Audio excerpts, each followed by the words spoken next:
Well, I was initially hired to be the academic vice president. So I started in 2007, 4 years after I went to Rockingham, about 3 years actually. Dr. Burnett announced his retirement. I came back and talked to him about it.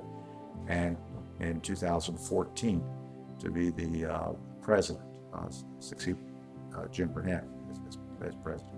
And did that until 2020.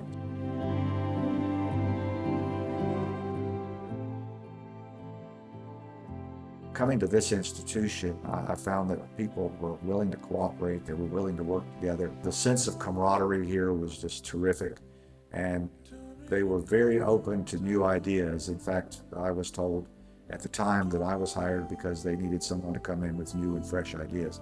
We had some really, I think, some great wins. We worked very hard on establishing a stronger relationship with the school system. There's a program called Career and College Promise, and we refer to it sometimes as dual enrollment. But we had a number of great programs that we could enroll students in already. So at that point, we were enrolling high school students in some technical programs, like construction was one that was pretty strong for us.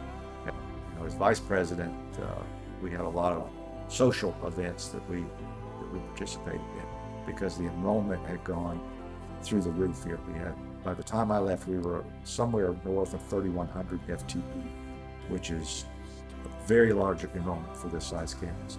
And we literally ran out of parking spaces, and we were parking all along the side of the entrance road, and convinced the county to come in and build a new parking lot for us in order to handle the overflow.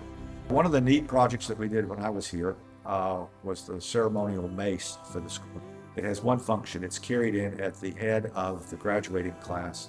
But I noticed that our old mace was in pretty bad shape. So I asked the president when I was vice president if we couldn't do something about that. It's a great example, I think, of how people can come together, though, and create something with just a little bit of direction and come up with their own ideas.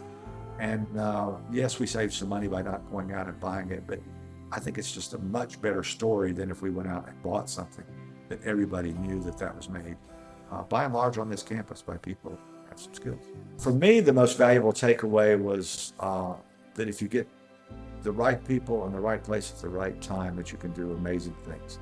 A lot of times they give credit to the administrators, but a good administrator acknowledges and realizes that what's going on at any institution has less to do with them and more to do with the dedication of the people with whom they are working. And I truly felt that way about the people when I was here. That probably why I wanted to come back as president is because I'd had such a good experience here. And the people in Burke County who support the college do such a good job of supporting, both financially and also just supporting it by word of mouth. You just don't hear any negative things about it. So, I wanted to come back to continue to experience that and to try to take the college to what I felt like the next level.